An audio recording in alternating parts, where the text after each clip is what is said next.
Hello, good morning, everybody.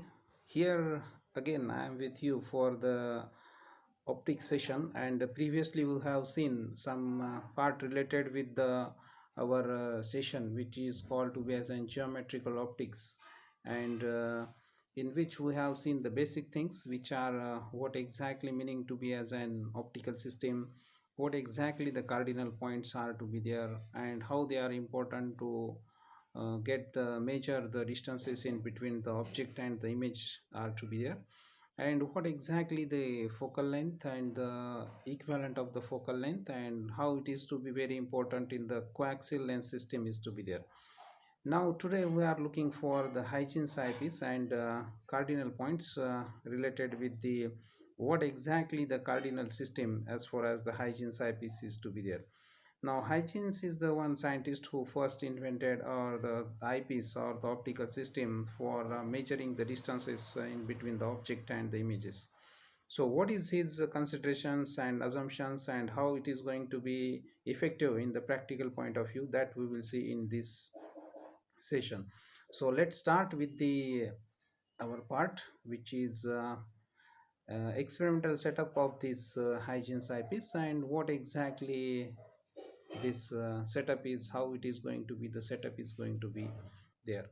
So if you look at this carefully, uh, basically Huygens eyepiece used two plano-convex lens. Now the two plano-convex lens, how the lens types are to be there, this side is going to be the plane and this side is to be there as a convex, and that's why it is called to be as a plano-convex lens. He used basically two plano-convex lens but having the two different focal lengths. Now both these plano-convex lenses having the different focal lengths.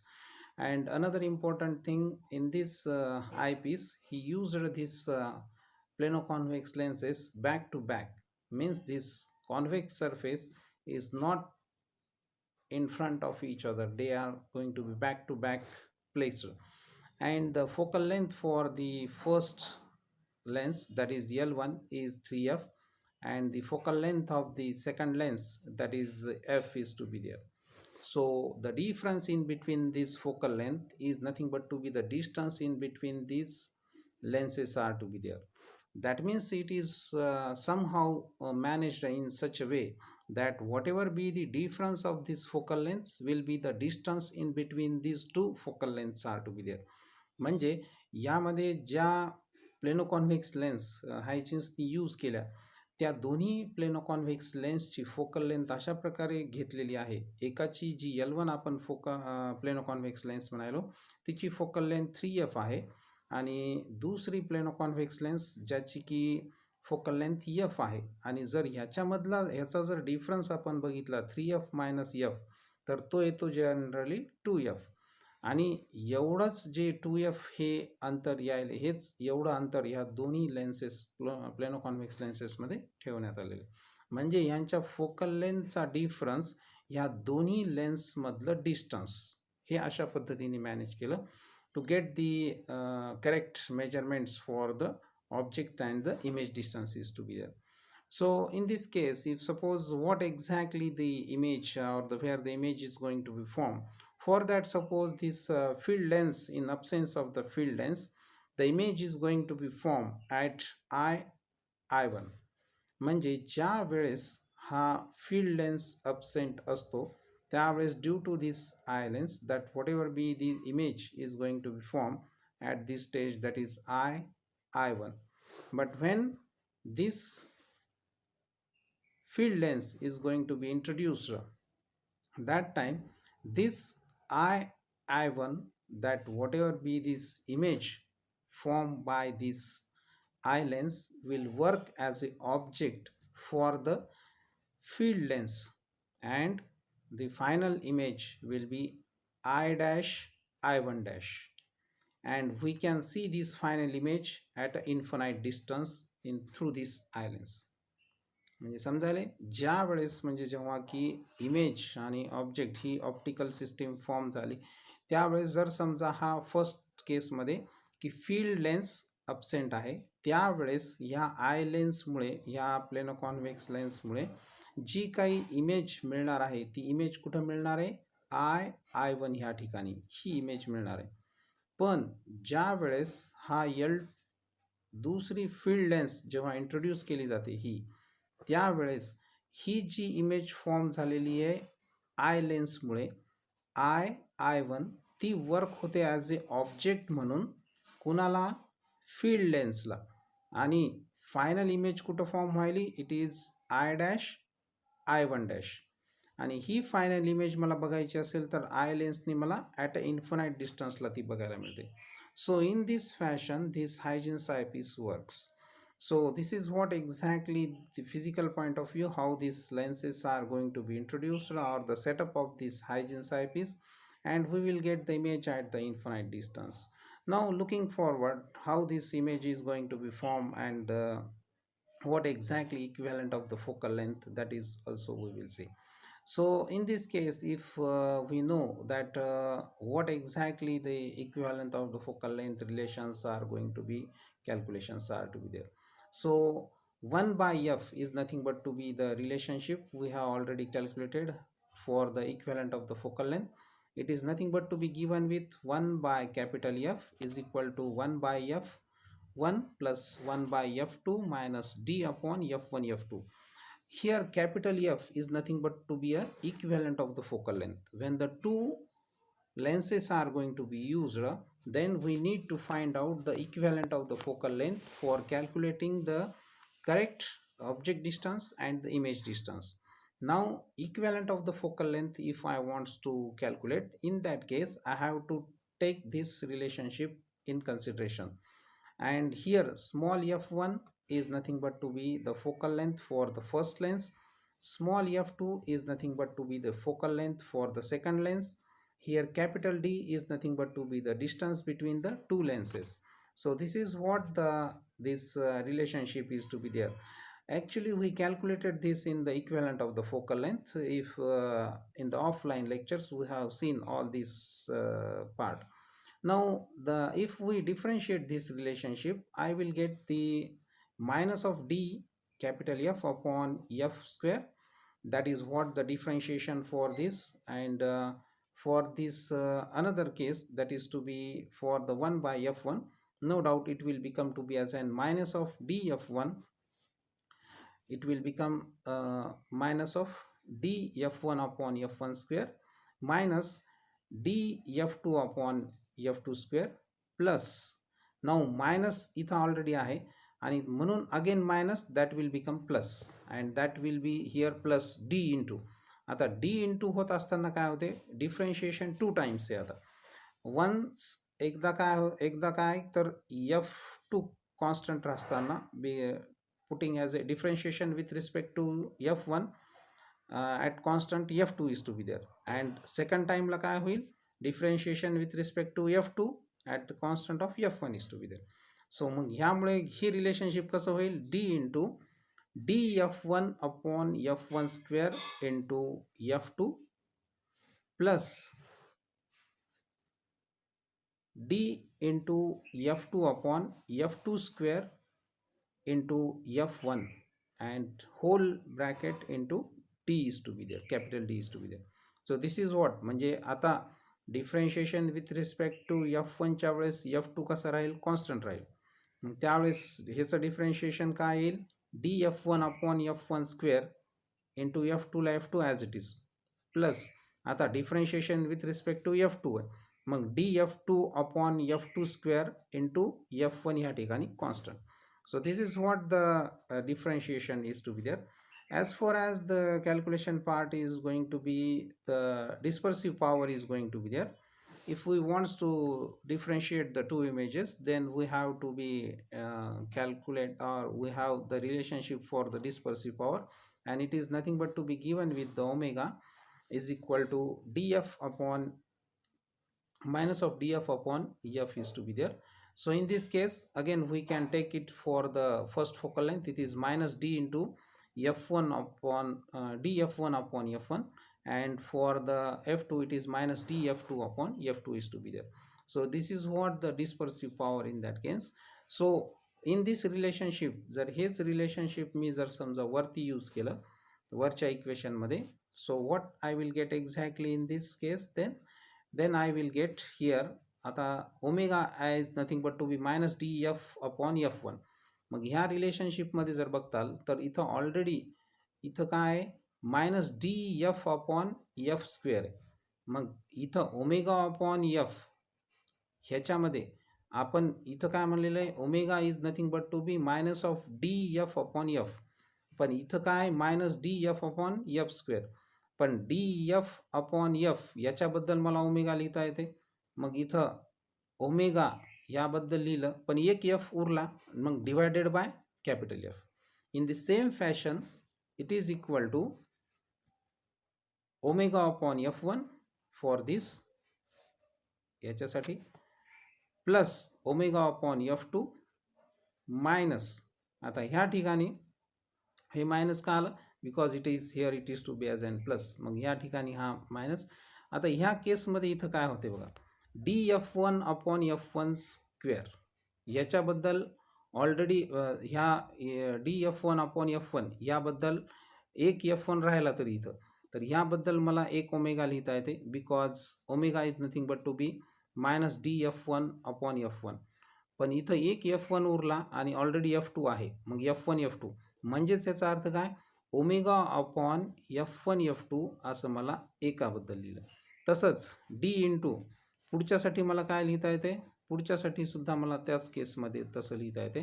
आणि it is nothing but to be for the another part which is to be here, D into पुन्हा मला ह्याच्याबद्दल लिहिता येते D F two upon F two square आहे. पण मला काय D F two upon F two याच्याबद्दल ओमेगा लिहिता येते. मग उरलं कोण इथं, एफ टू आणि एफ वन, म्हणजे एफ वन एफ टू उरलं. मग सेम केसमध्ये omega upon F one F to. त्याच्यामुळे आता इथं काय झालं, omega upon F one F two plus omega upon F one F to. मग हे कॉमनली घेऊन टाकलं, बिकॉज छेद समान आहे एफ वन एफ टू. अंशात जे असेल त्याची बेरीज असेल तर बेरीज, वजाबाकी असेल तर वजाबाकी, म्हणून इथं one omega plus omega upon F one F two असं रिलेशनशिप आलेलं आहे. So omega F is equal to capital F is equal to omega upon F1 plus omega upon F2 minus D into 2 omega upon F1 F2. But as far as chromatism is going to be concerned, म्हणजे जर समजा अक्रोमॅटिझम म्हणजे अशी disperse न होणे light एखाद्या पॉईंटपासून, तर त्यामध्ये ती कॉन्सन्ट्रेट एकाच पॉईंटला राहणं, that is called to be achromatism is to be there. आणि त्या केसमध्ये relationship is nothing but to be omega upon capital F is nothing but to be zero.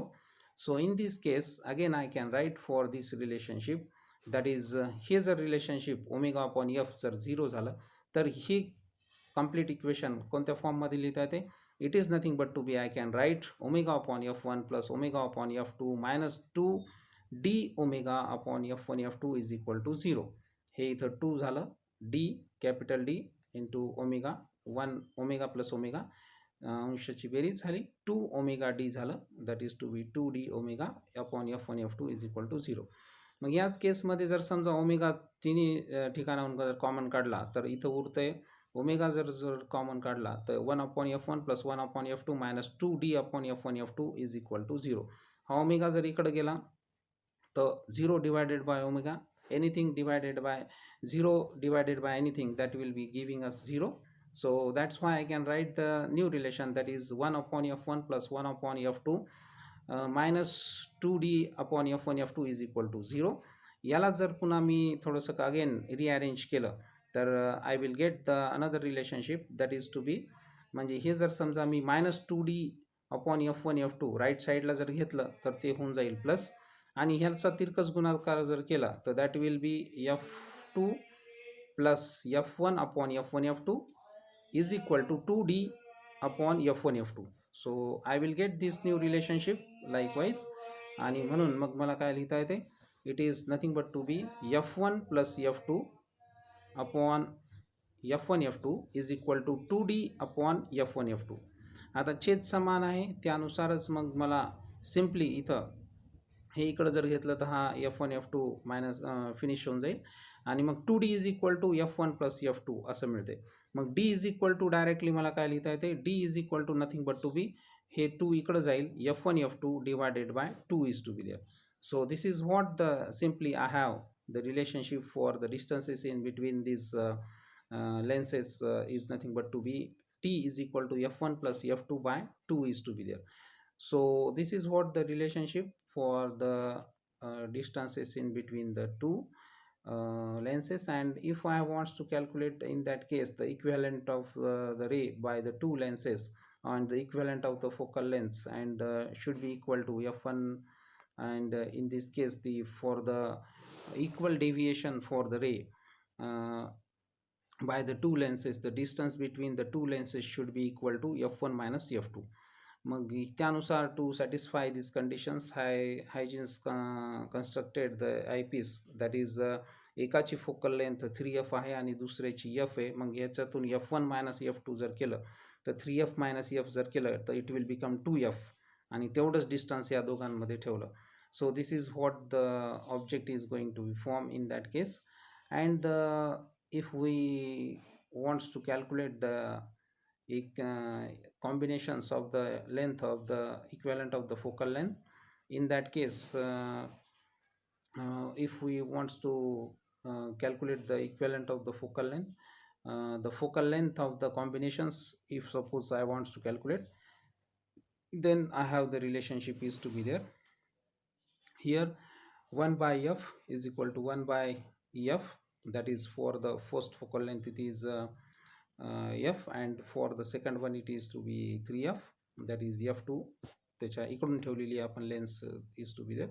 मग minus 2f upon 3f square is to be there, that is हे कसं आलं तर 2f is nothing but to be D आहे इथं, म्हणजे ते जे आधीचं जे रिलेशनशिप आहे जर समजा बघताल तर आधीच्या रिलेशनशिपमध्ये इथं बघा equivalent of the focal length कशी काढली आपण, 1 by F is equal to 1 by f1 plus 1 by f2 minus D upon f1 f2 is to be there.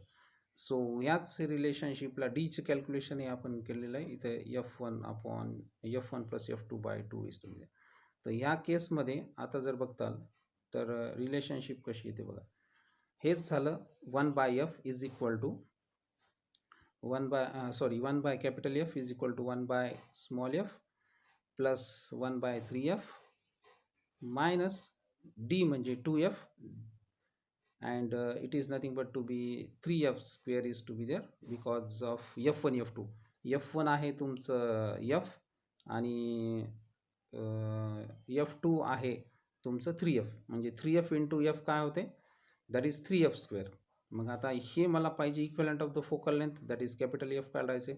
तर ह्यावरून मग जर समजा याचा तिरकस जर गुणाकार केला, हे 3f plus f that is 4f divided by 3f square, म्हणजे 4f divided by 3f square minus 2f divided by 3f square, म्हणजे 3f स्क्वेअर छेद समान झाला, अंशाची बेरीज असेल तर बेरीज, वजाबाकी असेल तर वजाबाकी. मग 4f minus 2f that is 2f divided by 3f, sorry it is to be as an yes, आणि 3f स्क्वेअर बरं का पण इथं. त्यामुळे मग इथं काय उरलं, इथं 1 by F is nothing but to be 2f divided by 3f square उरते. पण वरचा एफ आणि खालचा एफ स्क्वेअर मधला एक एफ हे दोन्ही कॅन्सल होतील आणि उरतंय मग काय, ओनली 2 अपॉन 3f. मग ह्याचा जर रेसिप्रोकल आपण जर घेतला तर I will get the equivalent of the focal length, that is capital F is equal to 3 by 2 f is equal to f is to be also there. That means to be it is nothing but simply as an f is equal to 3f by 2 is to be there. म्हणजे equivalent of the focal length किती आली, 3f by 2 is to be there. So the equivalent of the focal length must be placed behind the field length. म्हणजे equivalent of the focal lens जी आहे ती behind the field लेन्समध्ये जर समजा ठेवायची जर म्हणलं तर त्यासाठी आपल्याला रिलेशनशिप आहे F into D upon F, म्हणजे capital F into D upon f2. म्हणजे इथं किती येते, कॅपिटल एफ काय आहे, कॅपिटल एफ 3f बाय 2 आहे ते ठेवलं 3f बाय 2 इंटू डी किती आहे, distance in between the lenses that is 2f, हे 2f इथं ठेवलं. मग ह्या केसमध्ये डिवायडेड बाय स्मॉल f2 किती आहे, f2 is nothing but to be f, that is the case. where it is the having the relationship. मग आता ह्याच्यामध्ये जे काय होते, this f will get cancelled, this f will get cancelled, 2 will get cancelled, 2 will get cancelled, and it will remain to be as an 3f. म्हणजे जो काही आपल्याला फील्ड लेन्स जो काही ठेवायचा, म्हणजे बेसिकली ती जी काही आपल्याला equivalent of the focal length, equivalent of the lens must be placed behind the field lens. किती अंतरावर? 3f एवढ्या अंतरावर आपल्याला ठेवावं लागेल. आता बेसिकली ही जेव्हा फील्ड लेन्स च्या 3f म्हणजे फील्ड लेन्स जिथं आहे त्याच्यापेक्षा 3f तेवढ्या डिस्टन्सवर आपल्याला ही equivalent of the focal length मिळते. आता बेसिकली जेव्हा आपल्याला एखादे equivalent of the focal length calculate केली आणि त्यानुसार आपल्याला जर समजा ह्याच्यामधले जर समजा मेजरमेंट्स जेव्हा घ्यायचे आहेत, तर बेसिकली ह्या केसमध्ये Huygens eyepiece known to be as an basically at the as a your negative eyepiece, because of when we wants to put the exactly the cross wire for the measurement of this object distance and the image distance, हे major करण्यासाठी जेव्हा आपल्याला object distance आणि image distance जेव्हा major करायचे त्याच्यासाठी cross wire आपल्याला जेव्हा पुटअप करायची वेळ येते, ती बेसिकली पुटअप करावं लागते आपल्याला फील्ड लेन्स आणि आय लेन्सच्या मध्ये. पण ॲक्च्युली प्रॉब्लेम काय येतो की basically the whatever be the image due to the field length is going to be formed which is exactly in between this object distance and the image distance. तुम्ही जर पुन्हा एकदा diagram बघताल तर जी काही image जी काही फॉर्म व्हायली ही in between this object and the your eye lens, हे फील्ड लेन्स आणि आय लेन्सच्या मधामध्ये ही इमेज इथं फॉर्म व्हायली आणि इथंच जर समजा मी क्रॉस वायर ठेवली, it is impossible to measure the particularly distances, and this is what the major drawback for this hygiene eyepiece. And due to that these reasons, the whatever be the this image acts as a virtual object in that case, and the final image is object for the eye lens, and this will work as used to examining directly an object to or the real image to the object. त्याच्यामध्ये आपण हे जे आधीचं discuss केलेला part आहे. In that case the basically the whatever be the cross wire must be placed here in between the field lens and the eye lens, जसं की मी म्हणलं होतं. But the wires are viewed through the eye lens only, while the distance viewed by the rays refracted through the both the lenses, and due to this reason the cross wire cannot be introduced in between them.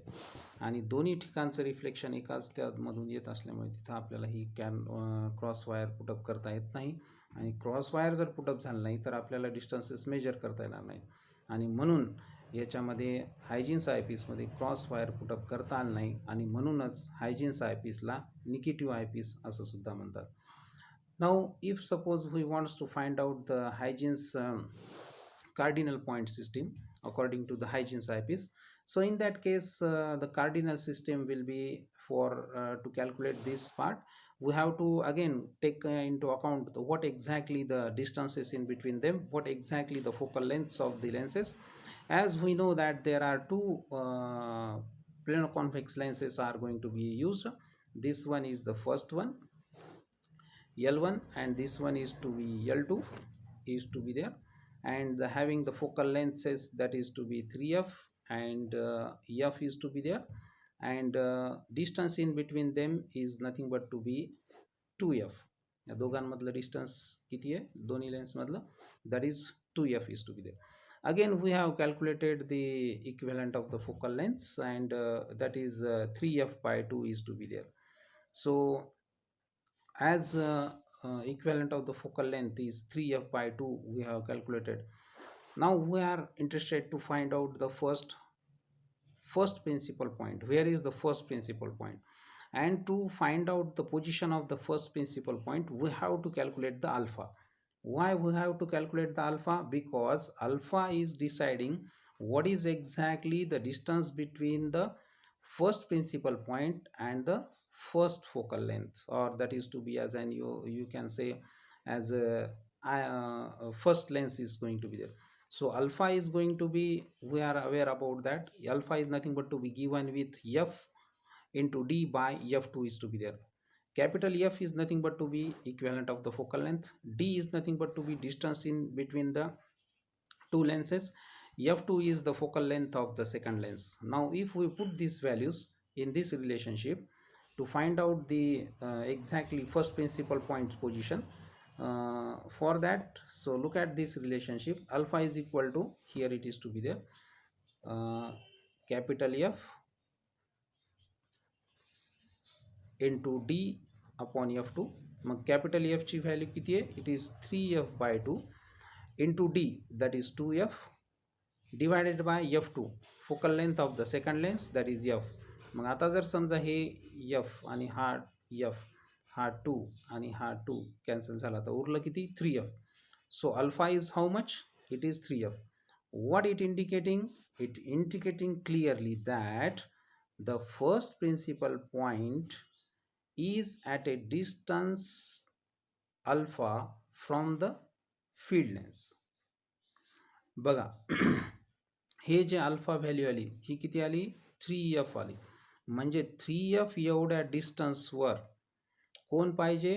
First principal point पाहिजे. कुठून? First lens म्हणजे तुमची जी काय आहे field lens पासून. मग आता जर आपण आधीचा डायग्राम बघितली तर त्या डायग्राम मध्ये काय, it is clearly indicating, here it is to be there, that this is our first lens, that is L1, that is called our field lens. This is our field lens. तर याच्यापासून second lens जी आहे ती किती डिस्टन्सवर आहे? 2f एवढ्या डिस्टन्सवर आहे. आणि आपण काय म्हणलेलं आहे? The first principal point is at a distance 3f. मग आता याच्या पुढे, that is to be as an, याच्यापासून इतक्या म्हणजे आणखीन एवढ्या हाफ एवढ्या डिस्टन्सवर हा जो आहे ही काय राहील? First principal point P1 is to be there. याच्या खालीच N1 लिहिलेलं आहे. What it meaning that the whatever be the medium is not going to be changing, and that's why when the medium is not going to be changing, whatever be the position of the first principal point, the same position will be there for the first nodal point. म्हणून या ठिकाणी P1 is exactly the N1 is to be there. Why it is to be there? Because the medium is not going to be changing, same air medium is going to be there, and that's why the P1 is N1, or wherever the P1 is to be there, first principal point is to be there, at the same position the first nodal point will be there. So how much is the distance as far as the first principal point P1 is going to be concerned in the Huygens eyepiece? It is 3f from the first lens or from the field lens. So this is what the first principal point, the first point or the 2 points are covered. Now let's see the second part of this case, where it is to be beta is going to be concerned. What is indication for the beta? The beta is indicating the second principal point from the second lens, and beta is given with the relationship, that is minus f upon, sorry, minus f into d upon f1 is to be there. आता या केसमध्ये जी काही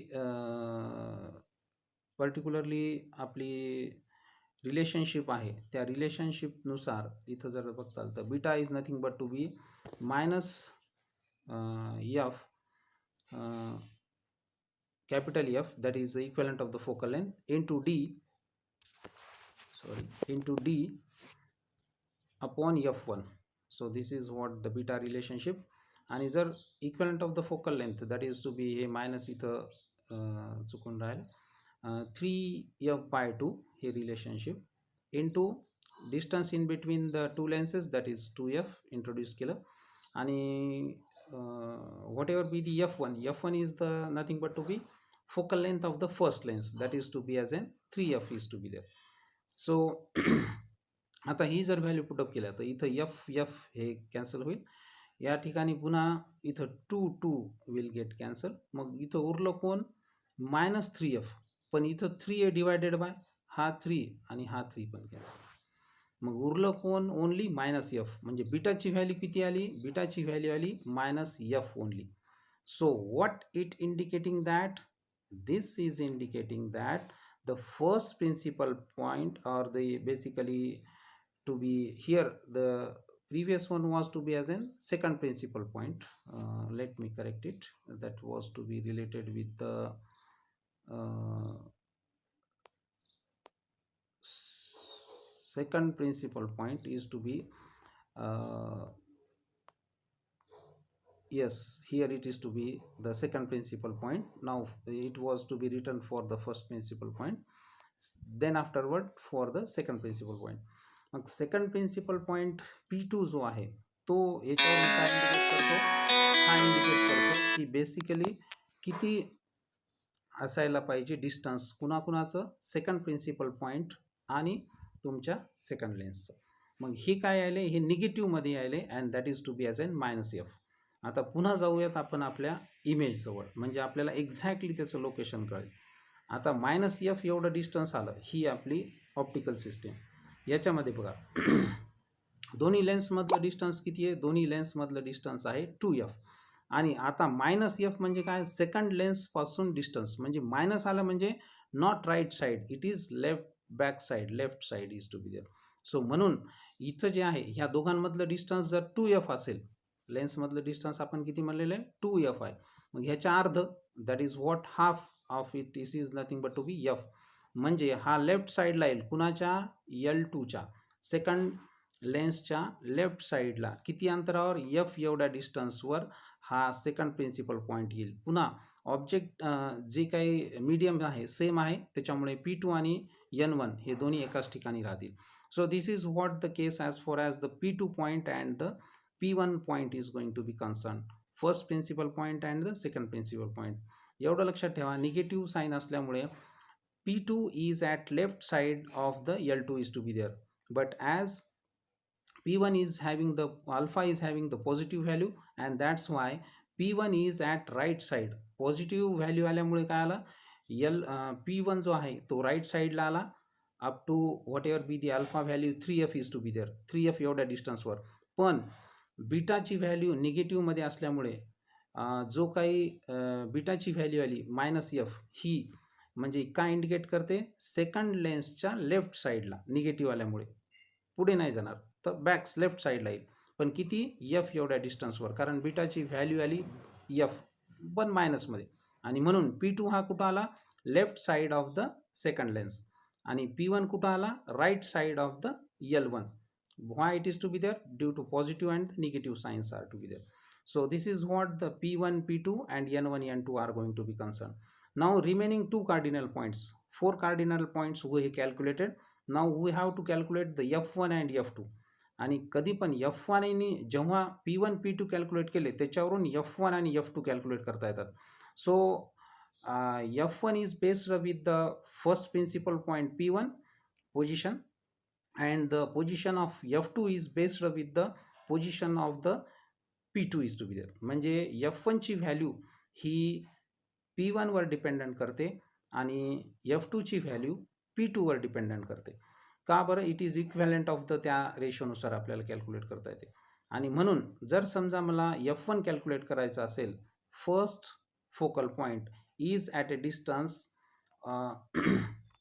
that is 3f by 2 is to be from the first principal point is to be there.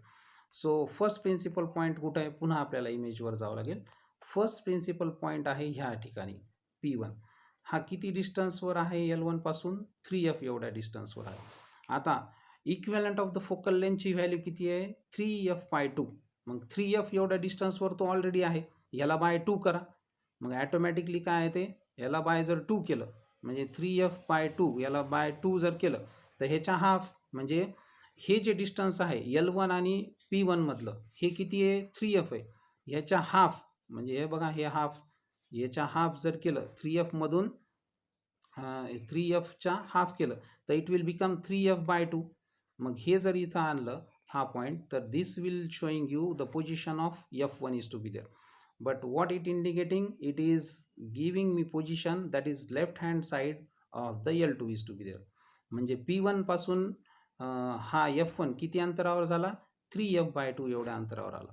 मग हे कसं calculate केलं, L1 आणि P1चं distance मला माहीत होतं ते 3f आहे, त्याच्या हाफ केलं तर 3f/2 मिळालं.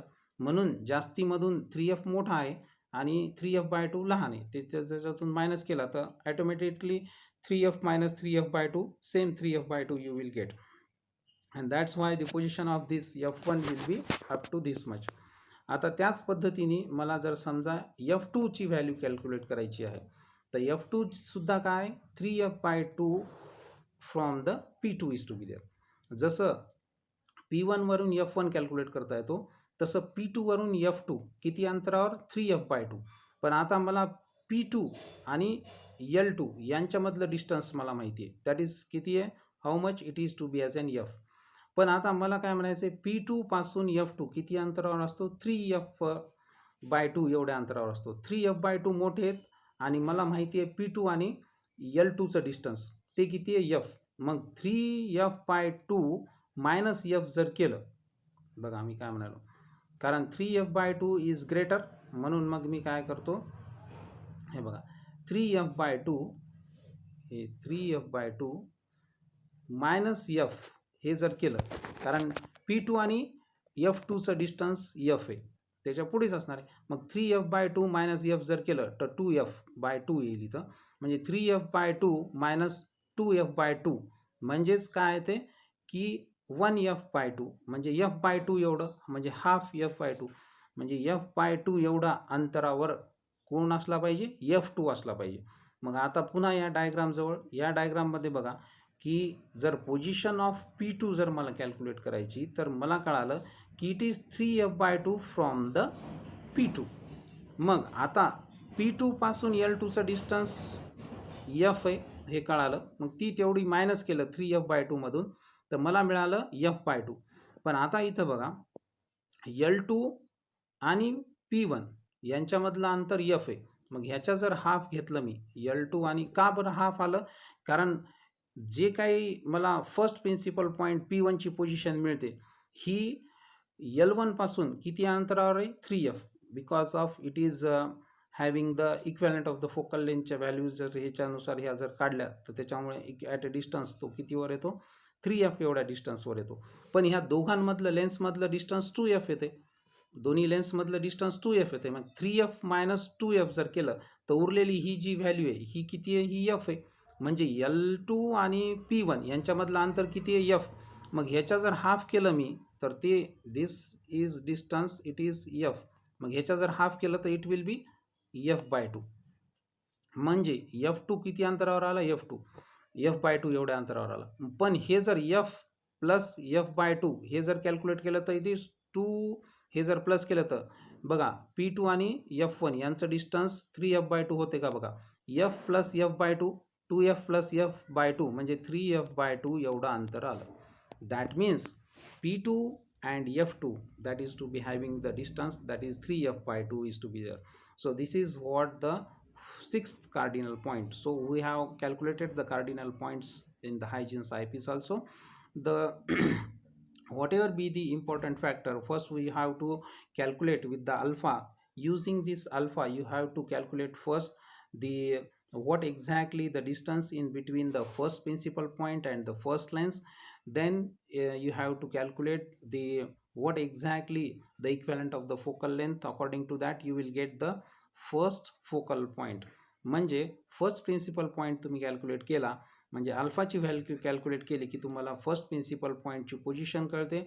आणि N1 जर मीडियम चेंज नाही झाला तर सेम तेवढंच P1चीच पोझिशन N1ला राहते. दोन कार्डिनल पॉईंट्स इथं मिळाले. P1 वरूनच आपल्याला f1 कॅल्क्युलेट करता येतो and that is somehow it is calculated in this fashion. So with the P2 you can calculate the f2. म्हणजेच P2 आणि N2 एकच मीडियम असेल तर सेम राहते आणि P2 कॅल्क्युलेट करण्यासाठी बीटा कॅल्क्युलेट करावा लागतो. बीटा कॅल्क्युलेट केला की तुम्हाला P2ची पोझिशन येते L2 पासून, आणि P2 पासून आपल्याला F2 कॅल्क्युलेट करता येते.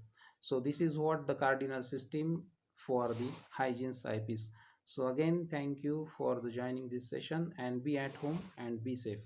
Thank you.